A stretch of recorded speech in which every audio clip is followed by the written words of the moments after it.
దళపతి Vijay grand farewell కి అంతా ready అయింది. హీరోగా చివరి సినిమా, సీఎం అయ్యాక బాక్స్ ఆఫీస్ ముందుకు వస్తున్న ఫస్ట్ మూవీ కావడంతో జననాయకన్ని ఓ రేంజ్ లో సెలబ్రేట్ చేసుకోవాలని డిసైడ్ అయ్యారు అభిమానులు.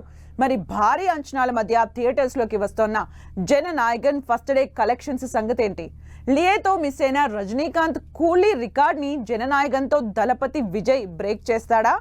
తమిళనాడు సీఎం దళపతి విజయ్ అభిమానుల లాంగ్ వెయిటింగ్ కి ఎండ్ కార్డ్ పడింది. ఎన్నో ఇబ్బందులు, సమస్యలని ఎదుర్కొని ఫైనల్లీ ఈ గురువారం గ్రాండ్ గా బాక్సాఫీస్ ముందుకొస్తుంది జననాయకన్. దీంతో విజయ్ అభిమానుల్లో జోష్ నెక్స్ట్ లెవెల్లో కనిపిస్తుంది. హీరోగా విజయ్ కి చివరి సినిమా, అలాగే సీఎం అయ్యాక థియేటర్స్ లోకొస్తున్న మొదటి సినిమా కావడంతో సాలిడ్ ఎక్స్పెక్టేషన్స్ తో అంతకు మించిన హైప్ తో సెలబ్రేట్ చేసుకునేందుకు రెడీ అయ్యారు. ప్రెజెంట్ కోలీవుడ్ మొత్తం దళపతి విజయ్ ఫిల్మ్ కెరియర్ కి జననాయకన్ సినిమా సక్సెస్ తో గ్రాండ్ ట్రిబ్యూట్ ఇచ్చే టార్గెట్ తో ఉంది. దళపతి విజయ్ 69వ సినిమాగా వస్తున్న జననాయకన్ సినిమా భారీ స్టార్ కాస్ట్ తో తెరకెక్కింది. భారీ political action entertainer back drop లో వస్తున్న ఈ పాన్ ఇండియా సినిమాలో పూజా హెగ్డే ఫీమేల్ లీడ్ గా నటించింది. అలాగే మమితా బైజు విజయ్ కి డాటర్ గా కీ రోల్ ప్లే చేసింది. బాబీ డియోల్ విలన్ గా, ప్రకాష్ రాజ్, ప్రియమణి సైతం జననాయకన్ సినిమాలో క్రూషియల్ రోల్స్ లో నటించారు.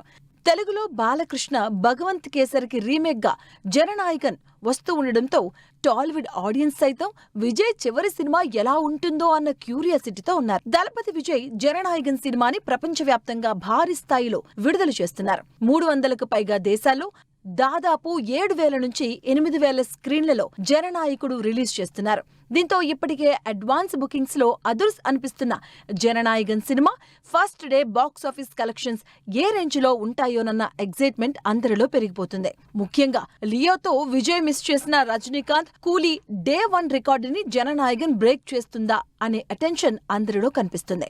డే 1 కూలీ 151 కోట్లు రాబడితే లియో 148 కోట్లతో సరిపెట్టుకుంది. మరి విజయ్ తన చివరి సినిమాతో సూపర్ స్టార్ రికార్డుని ఎంతవరకు బ్రేక్ చేయగలరో వెయిట్ అండ్ సీ.